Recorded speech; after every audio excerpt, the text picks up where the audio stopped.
ಅಂತ ಇವತ್ತು ನಾವು ಸ್ಪೆಷಲ್ ಆಗಿ ಒಂದು ಗೋಬಿ ಮಾಡತ್ತೀವಿ ಹೊಲ್ದಾಗ ರಾತ್ರಿ 10 ಮ್ಯಾಗ. ಹೋಗ್ ಬರ್ರಿ, ನಮ್ಮ ಹುಡ್ರೆಲ್ಲ ಹೊಂಟ್ರ ಹೊಲ್ದಾಗ ಹೋಗಿಸ್ತೇನಂತ ಬರ್ರಿ. ಗಾಯ್ಸ್ ಈಗ ನಮ್ಮ ಅಣ್ಣ ಮಕ್ಕೊಂಡು ಬಿಸಿ ಈಗ ಒಲಿ ಹಚ್ಚಕ್ ಕರ್ಕೊಂಡು ಹೊಂಟಿವಿ ಗೋಬಿ ಮುಂಜಾನೆ ಮಾಡಾಕ. ಗಾಯ್ಸ್ ಈಗ ಒಲಿ ಹಚ್ಚಾತೀವಿ, ಇನ್ನೊಂದ್ ಸ್ವಲ್ಪ ಹೊತ್ರಾಗ ಎಲ್ಲ ರೆಡಿ ಆಗತಿ. ಈಗ ಸ್ಟಾರ್ಟ್ ಮಾಡ್ತೀವಿ ಮಾಡಾಕ. ಇಲ್ಲಿ ನೋಡ್ರಿ ನಮ್ಮ ವಿಶ್ವ ಹಚ್ಚಾತನ. ಹಾಯ್ ಮಳೆ अलग ही लेवल का बंदा था. ಹೊಲ್ದಾಗ ಕರೆಂಟ್ ಇಲ್ಲದಕ್ಕೆ ಒಂದು ಟೆಕ್ನಾಲಜಿ ಯೂಸ್ ಮಾಡ್ಯಾವ ನೋಡ್ರಿ. ಹೆಂಗ ಜಾದು ಮಾಡತ್ತ ನೋಡ್ರಿ, ಜಾದು ನೀರು ನೀರ್ ಹಾಕಿನ ಈಗ ಭಾರತ ಮಣ್ಣಿನೊಳಗೆ ಇಷ್ಟೆಲ್ಲ ಪವರ್ ಐತ್ರಿ ನೋಡ್ರಿ. ನಿಮ್ ಮನ್ಯಾಗ ಟೈಮ್ ಮಾಡಿ ನೋಡ್ರಿ, ಹಿಂಗ ಬಲ್ಪ್ ಹೋಗ್ತಾವ. ನಿಮ್ ಮನ್ಯಾಗ ಕರೆಂಟ್ ಕೇಬಲ್ ಸರಿ ಸಾರ ಕೊಡಕ್ ನೋಡ್ರಿ, ಮಣ್ಣು ಹಚ್ಚಿ ಇಟ್ಬಿಡ್ರಿ. Only for ಮಲೇಶಣ. ಇಲ್ಲಿ ನೋಡ್ರಿ ಈಗ ಹಚ್ಚೇವಿ, ಈಗ ಹಿಟ್ ಹಾಕ್ಬೇಕ. ಗೋಬಿ ಹೆಸರಿಗೆ ಓಡಿ ಗಾಯ್ಸ್ ಈಗ ಎಲ್ಲಾರು ಕಾಯ್ಕೋದು ಕುಂತಾರ ಬಿಸಿ ಬಿಸಿ ಗೋಬಿ ತಿನ್ನಾಕ. ಈಗ ಜಸ್ಟ್ ಬಿಡಾತೀವಿ, ಬರ್ರಿ ನೋಡಮ್ ಹೆಂಗೈತಿ.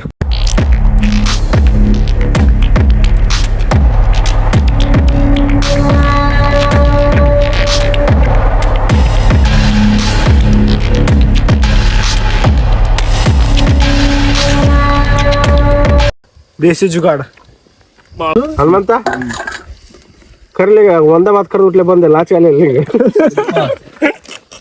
ಯಾರ ಕಿತ್ತೋದಂಗೆ ರೋಡ್ ಹೊಡೀರಿ ಇದು ಓಪರ್ ನನ್ನ ಮಕ್ಕಳನ್ನ.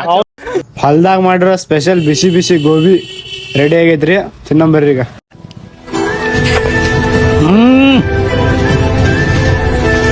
Jumper May bumper super taste. ತುಂಬಾ ಥ್ಯಾಂಕ್ಸ್, ತುಂಬಾ ಥ್ಯಾಂಕ್ ಯು.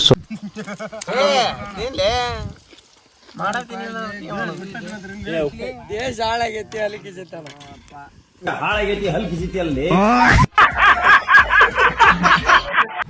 ಗಾಯ್ಸ್ ನಿಮ್ಗೆ ಈ ಥರದ್ದು ಸ್ಪೆಷಲ್ ಗೋಬಿ ಬೇಕಂದ್ರೆ ನಮ್ಗೆ ಕಾಂಟ್ಯಾಕ್ಟ್ ಮಾಡ್ಬೋದು. ಇಂಥ ತಿನ್ನಕ್ಕೆ ಪುಣ್ಯ ಮಾಡಿರ್ಬೇಕು ನೋಡ್ರಿ ನೀವು. ಬರೀ ಇಂಥದೆಯಾ. ಗಾಯ್ಸ್ ಫೈನಲಿ ಎಲ್ಲ ಮುಗೀತು. ಇವಾಗ ಏನಾಯ್ತು, ಮನೆ ಕಡೆ ಹೊಂಟಿವಿ. Tata bye bye, take care.